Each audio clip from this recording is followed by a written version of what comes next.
जो संसार से मेल नहीं रखते। उन लोगों को देखता हूं जो प्रभु के सेवक थे, प्रभु के भक्त थे, जो विश्वासी थे, उसे पौलुस भी ग्रहण नहीं किया था, साउल विरोधी। पौलुस बाद में नाम रखा गया उसको।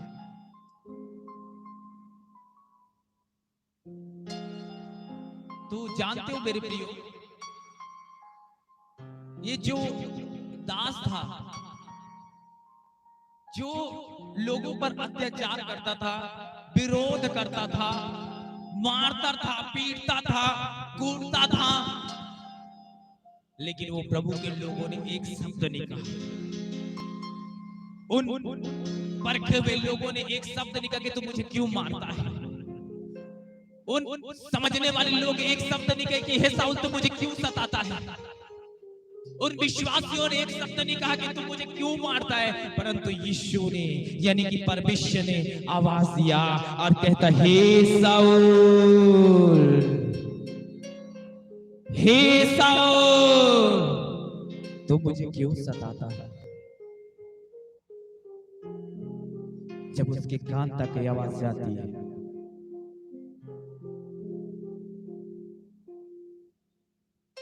जब साउल को खुदा आवाज देता है, साउल के कान तक आवाज जाती है, बोलता कि तू कौन है। साउल शब्द देता है, कहते कि तू कौन है। परमेश्वर कहता है कि मैं वही हूं जिसे तू सताता है। परमेश्वर कहता है कि मैं वही हूं जिसे तू कष्ट देता है, मैं वही हूं जिसे तू तकलीफ देता है। लेकिन सता किसको रहा था? साउल किसको तकलीफ दे रहा था? साउल किसको कष्ट दे रहा था? साउल किसको मारता पीटता था? जानते हो, साउल सिर्फ प्रभु के लोगों को मारता पीटता था, लेकिन दर्द किसको होता था? दर्द किसको होता था? दर्द किसको होता था? बोली हालेलुया। दर्द उस परमेश्वर को होता था। तब साउल से परमेश्वर ने कहा, तब साउल फूट फूट कर रोने लगा और कहने लगा, हे प्रभु तू मुझे क्षमा कर दे। साउल फूट फूट कर रोने लगा और कहने लगा, हे प्रभु तू मुझे क्षमा कर दे। साउल का हृदय परिवर्तन हो गया, मन परिवर्तन हुआ और साउल ने जान लिया कि वाकई में यहोवा कौन है। साउल ने पहचान लिया कि वाकई में परमेश्वर कौन है। और जब साउल ने खुदा को परखा, साउल ने खुदा को जाना, तो इसलिए नहीं जाना कि उसे चंगाइयां मिले। साउल ने इसलिए नहीं जाना कि वो जिसका नाम पौलुस रखा गया, वो इसलिए पौलुस ने नहीं जाना कि मेरे द्वारा चमत्कार हो। पौलुस ने इसलिए नहीं जाना कि मेरे द्वारा छुटकारा हो। पौलुस ने इसलिए नहीं जाना कि मेरे द्वारा आश्चर्य कर्म हो, परंतु पौलुस ने इसलिए जाना कि मेरे द्वारा लोगों का जीवन बच जाए। पौलुस के जीवन में कोई बीमारी नहीं थी। पौलुस ने चंगाई के लिए प्रभु यीशु मसीह को ग्रहण नहीं किया, परंतु पौलुस ने परख लिया और जान लिया कि यही एकमात्र परमेश्वर है जिसका नाम यीशु है, यीशु है, यीशु है, यीशु है, यीशु है, यीशु है। बोलिए हालेलुया, हालेलुया। और जब पौलुस ने प्रभु को जाना, तो अपने प्राण का फिक्र नहीं करना, अपने प्राण का कोई परवाह नहीं कर रहा, अपने जान का कोई परवाह नहीं कर रहा, अपने देह रूपी का कोई परवाह नहीं कर रहा था। चाहता तो जब उसको कोड़े मार रहे थे पौलुस को, जब 5 बार उसको 39 कोड़ा पड़ रहा था, तो पौलुस छोड़ के भाग सकता था परमेश्वर को, लेकिन क्यों नहीं भागा? क्यों नहीं भागा? क्यों नहीं भागा? वो जानता था यदि मैं परमेश्वर को छोड़कर भागूंगा तो मैं खुदा से मिल नहीं पाऊंगा। लेकिन जिसने खुदा को जाना वो संसार से मेल नहीं खाया। जिसने खुदा को जाना वो समाज के बीच मेल नहीं खाया। जिसने खुदा को जाना, हालेलुया, वो अंधकार के बीच मेल नहीं खाया, परंतु सीना ठोक कर बोलता है कि मैं जिंदा खुदा को जानता हूं, मैं जिंदा खुदा को मानता हूं। बोलिए हालेलुया। लेकिन मैं कईयों को जब देखता हूं ना, तो परमेश्वर को सिर्फ अपनी तक वो लोग नहीं जानते जो संसार के साथ मेल मिलाप करते हैं। मैं उनको देखता हूं जो अभी भी उनका जीवन एक संसारिक रीति रिवाज, संसार के कामों, संसार के दुनियादारी में लोग चल रहे हैं। वो अभी भी परमेश्वर को नहीं जाने वे लोग। अगर वो जानते तो उनका जीवन पवित्र होता, अगर वो जानते तो उनके जीवन में प्रेम होता, यदि वो जानती तो उसके जीवन में नम्र होता।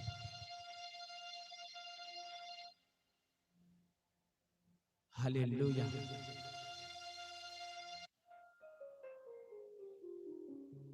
पौलुस ने पहले अपमान किया किसका? परमेश्वर का। पौलुस ने अपमान किया किसका? परमेश्वर का। लेकिन क्या बोलता है पौलुस, जानता हूं? जान लिया मैंने आवाज उसकी, जिसका किया अपमान।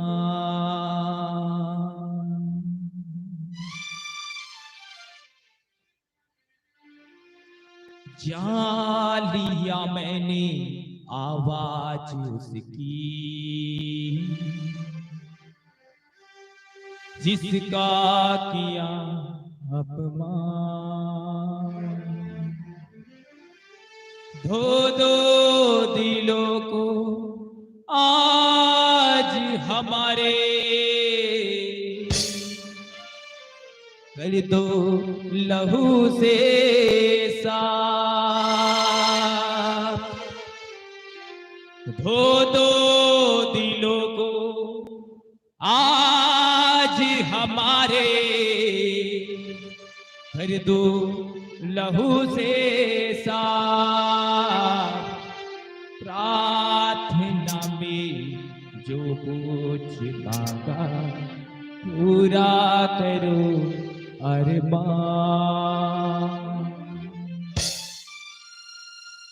आप किसको मांगते थे?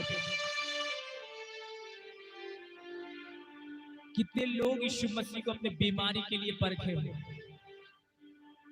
कितने लोग अपने कष्ट और समस्या के लिए प्रभु यीशु मसीह को परखे हो? कितने लोग अपने तकलीफ के लिए प्रभु यीशु मसीह को परखे हो? लेकिन यूहन्ना ने इसलिए नहीं परखा कि वो बीमारी के यीशु को परखा, परंतु यूहन्ना ने इसलिए परख लिया कि यीशु को पीछे क्रूस उठाने के लिए। बोलिए हालेलुया, प्रेज द लॉर्ड। पौलुस ने भी ऐसे नहीं परखा परमेश्वर को। वो बाइबल बताती है कि जो कोई मेरे पीछे होना चाहे वो अपने आप से इनकार करे, लिखा है। और जो कोई हालेलुया अपने आप से इनकार करे और अपना अपना क्रूस उठाए। कितने लोग मसीह के साथ क्रूस उठा रहे हैं? कितने लोग उठा रहे हैं क्रूस मसीह के साथ? उठा रहे हैं ना? Yes, hallelujah. अरे क्रूस का मतलब जानते हो? ये भारी और भरकम चीज उठाने के लिए नहीं बोला। क्रूस का मतलब दुख होता है, कष्ट होता है। हालेलुया। यदि आपके जीवन में तकलीफ है, यदि आपके जीवन में कष्ट है, यदि आपके जीवन में कोई चीज पूरा नहीं हो रहा है, यानी कि आप परमेश्वर आपसे प्रेम करता है, यानी कि परमेश्वर आपको जानता है, परमेश्वर आपको पहचानता है। और जिसने कष्टों को देखा, जिसने तकलीफ को देखा, उन्होंने प्रभु यीशु मसीह को नहीं जाना। परंतु जिसने अपने जीवन में परमेश्वर को देखा, तकलीफ को नहीं देखा, दुख को नहीं देखा, परेशानी को नहीं देखा, उन्होंने प्रभु को जान लिया। बोलिए हालेलुया, हालेलुया।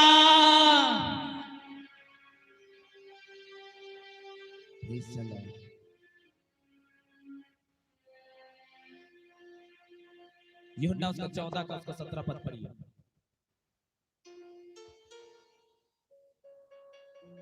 यूहन्ना अर्थात सत्य का आत्मा, जिसे संसार ग्रहण नहीं कर सकता, कदापि नहीं, क्योंकि वह न उसे देखता है और न उसे जानता है। तुम उसे जानते हो, तुम उसे जानते हो, क्योंकि वह तुम्हारे साथ रहता है, क्योंकि वह तुम्हारे साथ रहता है, और वह तुम में होगा, वह तुम में होगा। 18 भी पढ़ो। मैं तुम्हें अनाथ नहीं छोड़ूंगा, नहीं छोड़ूंगा, मैं तुम्हारे पास आता हूँ। और थोड़ी बस बाइबिल बताती है और बाइबिल कहती है सत्य का आत्मा जिसे संसार कभी ग्रहण नहीं करती है। बोलिए हालेलुया। सत्य का आत्मा जिसे कभी संसार ग्रहण नहीं करती है,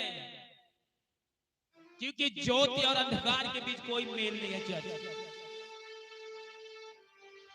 शायद आप जहां यीशु का नाम लेंगे तो शायद आपको संसार ठुकरा सकता है। जहां आप यीशु का नाम ले सकते हैं, समाज आपको छोड़ सकते हैं, लोग आपको छोड़ सकते हैं, आपका बगल वाला आपको छोड़ सकता है, आपका रिश्तेदार छोड़ सकता है, आपके परिवार छोड़ सकते हैं, आपके भाई बहन छोड़ सकते हैं, आपके माँ और बाप छोड़ सकते हैं, सब चीज छोड़ सकते हैं, क्योंकि वो सत्य है और सत्य को संसार कभी ग्रहण नहीं करता। लेकिन फिर भी परमेश्वर कहता है अरे संसार तुम्हें छोड़ देगा, लोग तुम्हें छोड़ देंगे, तुम्हारे भाई छोड़ देंगे, तुम्हारे खानदान छोड़ देंगे, लेकिन मैं तुम्हें अनाथ ना छोड़ूंगा। परमेश्वर बोलता है hallelujah, praise the Lord, hallelujah. जब बीते दिनों में, आज से 2 साल पहले की बात है, 2 साल या 3 साल पहले की बात है, लगभग मैं कहता हूं 2018 की बात है, जब बगल गांव में विरोध हो रहा था, जिस गांव का नाम बिलारी है, और उस गांव में विरोध हुआ, लोगों ने विरोध किया कि जो कोई यीशु को नहीं छोड़ेगा उसको समाज से अलग किया जाएगा, उनका आगी पानी खाना पीना सब चीज बंद कर दिया जाएगा। बहुतों को समाजों के बीच में खड़ा किया, बहुतों को मारा गया, पीटा गया, बहुत सारे वाद विवाद हुए। परंतु जिसने खुदा को जान लिया था, जिसने खुदा को पहचान लिया था, वो संसार को पलट कर नहीं देखा, वो दुख उठाने के लिए भी तैयार थे, मरने के लिए भी तैयार थे। लेकिन जिसने खुदा को जाना तो था, लेकिन पहचाना तो नहीं था। वो समाज के डर में, लोगों के डर में, बगल वालों के डर में, परिवारों के डर में आज वो प्रभु यीशु मसीह को छोड़ दिया। लेकिन बाइबिल साबित कर रही है, चर्च यहाँ पर बड़ी ध्यान से सुनिएगा, यूहन्ना उसके 14 को उसके 17 पद में, जब 18 पद में, दोनों पद में हम जब पढ़ते हैं तो बाइबिल कहती है कि सत्य की आत्मा को संसार कभी ग्रहण नहीं करता है। और यदि तुम में सत्य है, अगर तो सत्य की आत्मा तुम में है, तो आपको संसार कभी ग्रहण नहीं करेगी, संसार हमेशा आपको इनकार करेगी, संसार आपको हमेशा क्या करेगी, कभी प्रेम नहीं करेगी आपसे।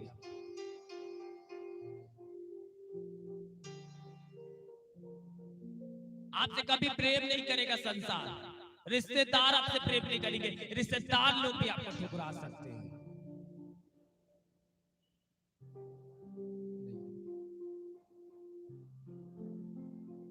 लोग आपसे शायद घृणा कर सकते हैं। यदि आप में मसीह है तो आप अपने बगल वालों से प्रेम करोगे, यदि आप में मसीह तो अपने सामने वालों से प्रेम करोगे। संसार आपसे प्रेम नहीं करेगा, संसार आपको इनकार कर देगा, समाज आपको छोड़ देगा, लोग आपको छोड़ देंगे, आपके बगल वाले आपको छोड़ देंगे, आपको रिश्तेदार छोड़ देंगे। लेकिन जब उस गांव में विरोध हुआ, जिसने यीशु को छोड़ा, बोलता है परमेश्वर बोलता मैं उसे नहीं पहचानता, जिसने यीशु को स्वीकार किया समाज के बीच में बोलता है परमेश्वर मैं बोलता तुम्हें अनाथ नहीं होने दूंगा का खुदा ने, और उसको नाश भी नहीं होने दिया। ताली बजाकर परमेश्वर का धन्यवाद करें, बोलिए हालेलुया, हालेलुया। लेकिन जिसने खुदा को ग्रहण किया, जब जब जब जब जितेंद्र के यहाँ कुछ लोग गए, समाज के लोग गए, और उन्होंने कहा कि यीशु को छोड़ दो, तो उसकी पत्नी बोलती कि मैं यीशु को नहीं छोड़ूंगी, चाहे मेरा गर्दन क्यों ना कट जाए, चाहे मुझे मार भी क्यों नहीं दे, मैं मरने के लिए तैयार हूं, परंतु यीशु को छोड़ने के लिए तैयार नहीं। थोड़ी देर के लिए उसका पति सांडे जी डर गए थे, हाथ जोड़कर उसको मनाने लगना चालू कर दिया, लेकिन उसकी पत्नी तैयार नहीं थी। उसकी पत्नी कहती कि मैं जिंदा खुदा को जानती हूँ, क्योंकि मैंने सत्य को जाना है और सत्य ने मुझे आजाद कर दिया है। मैं किसी का गुलाम नहीं हूं, मैं किसी का दास नहीं हूं, मैं किसी का गुलाम नहीं हूँ। और उस दवा में आकर क्या कर दिया, संसार के लोग उसके मुंह पे जबरदस्ती क्या कर दिया, कुछ फलों को भर दिया और उसी वक्त तुरंत बेहोश हो गया। जितेंद्र गए तो कई सेवक पर, कई दासों के पास फोन लगाकर प्रार्थना करवाने लगा, लेकिन उसकी पत्नी किसी कोई होश में नहीं थी, ना वो उठ सकती थी ना वो बैठ सकती थी। और अचानक उन्होंने मेरे पास फोन किया, बोला कि मैं भाई एक बहुत बड़ा गलती कर दिया,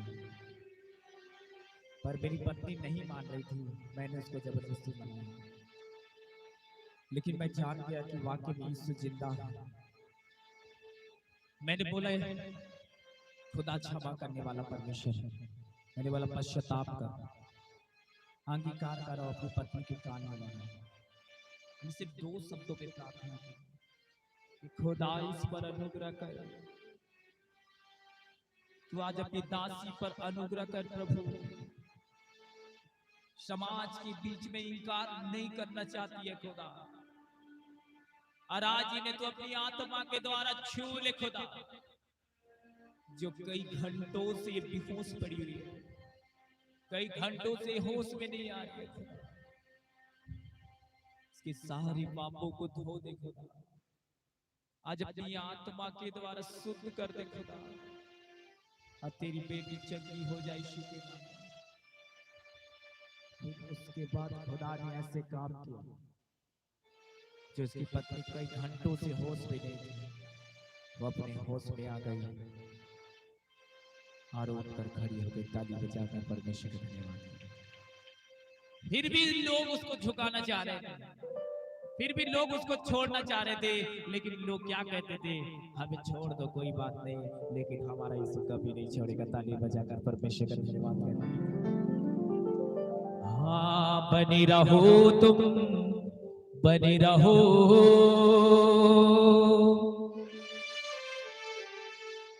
यीशु में बनी रहो, मसीह में बने रहो, वो तुम्हें कभी छोड़ेगा नहीं, तुम्हें कभी त्यागेगा नहीं, तुम्हें अनाथ भी होने नहीं देगा। मेरे प्रियो, सामने वाला पर वार करेगा, लेकिन खुदा चट्टान पर कर आपके सामने खड़ा हो जाएगा। बोलिए हालेलुया। वो महान है, वो जिंदा खुदावंद है। यीशु पर लोग अत्याचार तो किए जरूर, यीशु को लोगों ने मारा तो जरूर, लेकिन क्रूस किसके लिए उठाने आया था?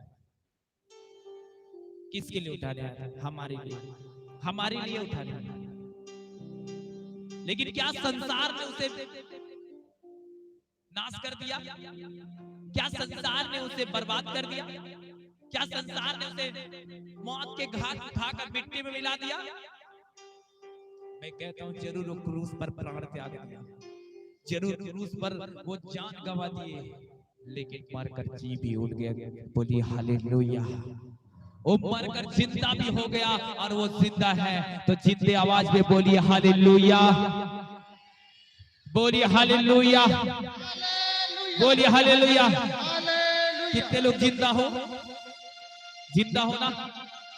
कितनों की जवान जिंदा है? तो बोलो ऊंची आवाजों के साथ, जिंदा गवाहियों के साथ बोलिए हालेलुया, हालेलुया, हालेलुया। ये वही लोग हैं जो जिंदा हो चुके हैं, हमारे घर। ये वही लोग हैं जिनकी शब्द इतनी सब ऊंची आवाजों में निकल रही है, जो मरकर जी उठे।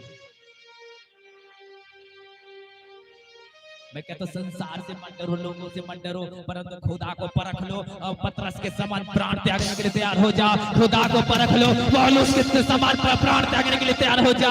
और खुदा को परख लो, जान लो, यूहन्ना की तरह गर्दन कटवाने के लिए तैयार हो जा। खुदा को परख लो तो हालेलुया, याकूब की तरह, हालेलुया, अय्यूब की तरह अपना जान गंवाने के लिए तैयार हो जा। जिसने खुदा को परख लिया, जिसने खुदा को जान लिया, हालेलुया, किसी ने क्रूस पर उल्टा लटक कर मर गया, किसी ने हालेलुया क्रॉस की जैसे निशाने मर गया, किसी ने गर्दन कटवा लिया, लेकिन जिसने हालेलुया बड़ी ध्यान से सुनना, लेकिन ये क्या बोलते हैं praise the Lord hallelujah Shadrach Meshach Abednego को जब देखते हैं ना, ये भी प्राण गंवाने के लिए तैयार थे, ये भी प्राण त्यागने के लिए तैयार थे, ये भी मरने के लिए तैयार थे, लेकिन खुदा उनको नहीं छोड़ा, खुदा उनको मरने नहीं दिया, खुदा उनको जिंदा रख दिया, आग के भट्टी से निकाल दिया। बोलिए हालेलुया, बोलिए उन्हें मरने नहीं दिया। चार वो बोलते हैं मैं मरने के लिए तैयार हूँ, जलने के लिए तैयार हूँ, लेकिन मेरे खुदा जलने नहीं देगा। हालेलुया, मेरे खुदा मरने नहीं देगा। आग की भट्टी को बुझाने की सामर्थ्य से बोलिए हालेलुया। ला ला ला ला ला ला ला ला ला ला ला ला।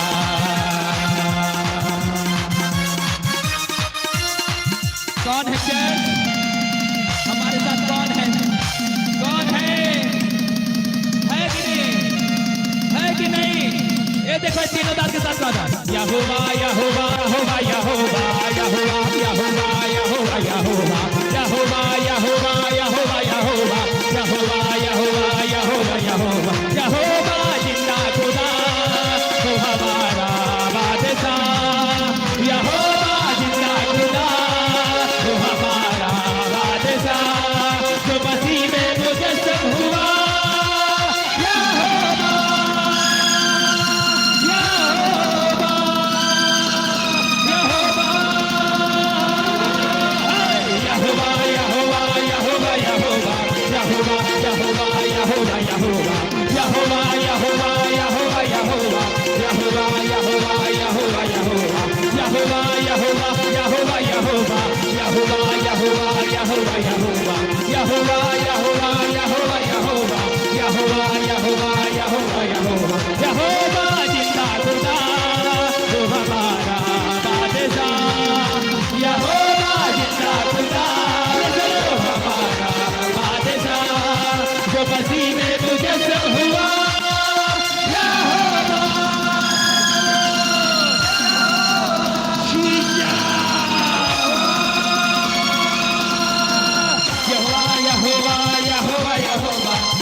कौन था उनके साथ? बैठ जाएंगे। कौन था उनके साथ? कौन था उनके साथ? बताइए चर्च। यहोवा था। कौन था? यहोवा था। अरे वो तो शरीर से मर गए जी। कौन? यूहन्ना मर गया शरीर से,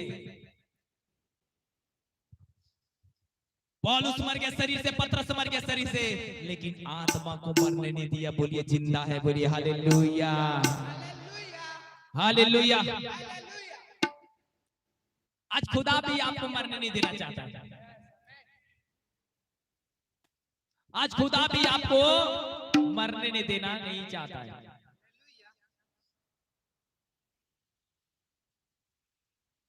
लेकिन खुदा बोलता है देख मैं तेरे साथ हूं। खुदा बोलता है देख मैं तेरे करीब हूं। जब मैं ये वचन पढ़ता था, भजन संहिता उसका 34 का उसका 8 पद को, तो मेरे को, मैं प्रचार तो बहुत किया उस वचन का, लेकिन सही रीति से परमेश्वर उस समय मेरे से बात नहीं किया था। लेकिन जिस दिन से परमेश्वर ने बात किया ना, हलवली मच गया। लेकिन जानते हो जिसने खुदा को परख, कितने लोग बीमारी के लिए यीशु को परख रहे हो? आज बताइए मेरे साथ, कितने लोग परख रहे हो अपने समस्या के लिए परख लो। लेकिन कितने लोग यीशु को पाने के लिए, जानने के लिए, पहचानने के लिए परख रहे हैं?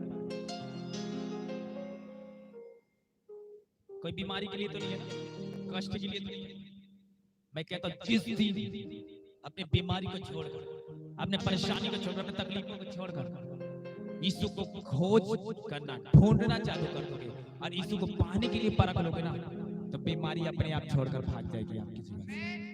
दुष्ट आत्मा अपने आप छोड़कर भाग जाएगी। तकलीफ मत देखना, संसार शायद आपको बोल सकता है अरे ये तो अभी भी तुम यीशु को जानता है, यीशु को पहचानते हो तुम, अभी भी तुम्हारे जीवन में कोई बदलाव नहीं, अभी भी तुम्हारे जीवन में कोई चंगाई नहीं, अभी भी तुम्हारे जीवन में कोई छुटकारा नहीं है, अभी भी तेरा परमेश्वर तेरा सुनता नहीं है, अभी भी परमेश्वर तेरे जीवन में कोई रिजल्ट नहीं देता है। मायने ये नहीं रखता कि आपके जीवन में रिजल्ट सही हो, मायने ये नहीं रखता कि आप चंगाई पाओ, मायने ये नहीं रखता कि आप छुटकारा पाओ, परंतु मायने ये रखता है कि आप यीशु के साथ साथ चलो। Hallelujah, praise the Lord. और यीशु आपको कभी छोड़ेगा नहीं, कभी त्यागेगा नहीं, परंतु आपके साथ साथ यीशु चलेगा। चलेगा कि नहीं? चलेगा ना? हैं? जानते हो ये सारे दास लोग प्राण त्यागने के लिए तैयार होते हैं, लेकिन एक जगह बड़ा विशेष सप्तम लिखा है। जब दानियल उसका 3 अध्याय में पढ़ते हैं तो उसमें बड़ा जबरदस्त बातें लिखी। उन लोगों ने तो प्राण त्यागने के लिए तैयार भी हो गए। क्या उन्हें पता नहीं था कि उसको मारा जाएगा? क्या उन्हें पता नहीं था कि उनको आज आग के भट्टी में डाल दिया जाएगा? क्या वो नहीं जानते थे कि आज उसको आग के भट्टी में डालकर उनको जला दिया जाएगा? संसार का जो राजा है नबूकदनेस्सर राजा बोलता है सुन, आज हमारे बनाए हुए मूर्तों के सामने झूठ बोलता है, लेकिन ये तीनों दास बोलते हैं सुन, मेरे परमेश्वर में इतनी ताकत है कि तुम्हारी आग की भट्टी को बुझाने की सामर्थ्य रखता है। बोलिए हालेलुया। बड़ा गहरी बात है, बड़े ध्यान से सुनना। वो ऐसे शब्द बोल दिया है ना, किसके सामने बोल दिया? राजा के सामने बोल दिया। संसार का राजा वो अधिकारी रहा होगा, है ना? वो चैलेंज कर दिया किसके सामने? वो राजा के सामने, वो नबूकदनेस्सर राजा के सामने चैलेंज कर दिया और बोलता है माइक दो, माइक दो, माइक दो, माइक दो। सुनिए, बड़ी ध्यान से सुनिए। अध्याय 3 उसका कितना पद है? 17 पद है। सुनिए, हमारा परमेश्वर हाँ, जिसकी हम उपासना करते हैं, जिसकी हम उपासना करते हैं, वह हमको उस धधकते हुए भट्टे की आग से, उस धधकते हुए भट्टे की आग से बचाने की शक्ति रखता है। बोलिए अभी ताली बजाकर परमेश्वर का धन्यवाद करें। वो किसको चैलेंज कर रहा है? वो इतने ठाट के साथ किसको चैलेंज कर रहा है? अरे वही संसार के राजा, जो अधिकारी, जो मंत्री रहा होगा। वह ऐसे लोगों को क्या करता है? चैलेंज करता है, बोलता है उस राजा से सुन, मेरा परमेश्वर कोई साधारण नहीं है, मेरा परमेश्वर कोई ऐसे परमेश्वर नहीं है, मेरा परमेश्वर ये ईंटा पत्थर में नहीं रहता, इस परमेश्वर ये पेड़ पौधे में नहीं रहता है। अरे जिसको परमेश्वर ने बनाया, जिसको परमेश्वर ने सृजा, पेड़ पौधे, धरती, आकाश, सूरज, चांद, सब चीज को परमेश्वर ने बनाया, बोलता मेरा परमेश्वर उनमें नहीं है। मैं क्यों झूठू बोलता है? मैं संसार के सामने क्यों झूठू बोलता है? परंतु जिसकी मैं उपासना करता हूं उसके पास इतनी ताकत है कि तेरी आग की भट्टी को बुझाने की सामर्थ्य रखता है। बोलिए हालेलुया। राजा गुस्सा आ गया और सिपाहियों से कहता है सुनो, 7 गुना और बढ़ा दो इस आग की भट्टी को। अरे तीनों को क्या कर दो? इस आग में फेंक दो। परंतु इतनी आग थी, उसमें इतनी तेज आग थी कि उसके पास जाने वाले लोग भी जल मरते थे। बड़ी ध्यान से सुनना। लेकिन क्या हुआ जानते हो? वो तीनों दास को डाल तो दिया उसके अंदर, लेकिन उन दास लोगों को पता नहीं था कि हम जल जाएंगे। उसको नहीं पता था कि आज हम मरने वाले हैं, उसको पता था, लेकिन एक शब्द कहकर वो मरने के लिए तैयार था। वो बड़ा चैलेंज के साथ बोला था क्योंकि प्रभु ने उस राजा को सिर्फ संसार के लिए राजा बनाया था। सॉरी, वो राजा तो सिर्फ संसार के लिए राजा था, लेकिन वो तीनों दासों को परमेश्वर ने पूरे लोगों के बीच में राजा बनाकर खड़ा किया था। वो एक अधिकारी थे, शायद उसके पास संसार का अधिकार था, लेकिन संसार से भी बढ़ के अधिकार थे इन तीनों दासों के पास था। लेकिन इन तीनों दासों को डाल दिया गया, है ना? आग के भट्टी के बीच में वो क्या करने लगे? तब नबूकदनेस्सर झुंझला उठा और उसके चेहरे का रंग शद्रक, मेशक और अबेदनगो के प्रति बदल गया। उसने आज्ञा दी कि भट्टे को 7 गुना अधिक धधका दो। धधका दो। फिर अपनी सेना में के कई एक